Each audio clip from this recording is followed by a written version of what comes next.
திமுகவை எதிர்த்து அல்லது திமுக கூட்டணியை எதிர்த்து களத்திலே நிற்கும் அதிமுக தலைமையிலான கூட்டணி, விஜய் தலைமையிலான கட்சி, சீமான் தலைமையிலான கட்சி, இவர்கள் அத்தனை பேருக்குமே திமுக எதிர்ப்பு என்கிற ஒன்றுதான் பிரதானமான முதன்மையான அரசியல், அல்லது திமுக கூட்டணி எதிர்ப்பு என்பதுதான் முதன்மையான அரசியல். அவர்கள் மூவரும் அவரவர் சக்திக்கு ஏற்ப இந்த எதிர்ப்பு வாக்குகளை பகிர்ந்து கொள்கிறார்கள், பிரித்துக் கொள்கிறார்கள்.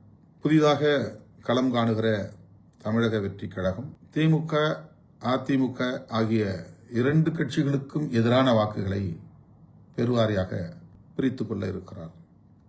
ஆனால் தனித்த ஒரு சக்தியாக அவர் திமுக, அதிமுக அல்லது திமுக கூட்டணி, அதிமுக கூட்டணி ஆகிய இரண்டு கூட்டணிகளையும் பின்னுக்கு தள்ளி ஆட்சியை கைப்பற்றும் அளவுக்கான வலிமையை அவர் பெற்றிருக்கவில்லை. அதற்கான வாய்ப்பே இல்லை.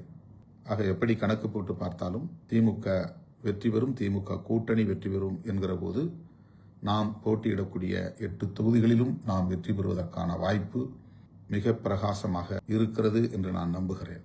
எனவே அந்த நம்பிக்கையோடு நாம் மே 4ஆம் தேதியை வரவேற்போம். முடிவு எதுவாக இருந்தாலும் நம்முடைய அரசியல் களம் நீர்த்து போகாது. நம்முடைய பயணம் வழக்கம் போல வேகம் பெறும், இன்னும் தீவிரமடையும். இயக்கத் தோழர்கள் அந்த புரிதலோடு மே 4ஆம் தேதியை வரவேற்போம் என்பதை தெரிவித்துக் கொள்கிறேன்.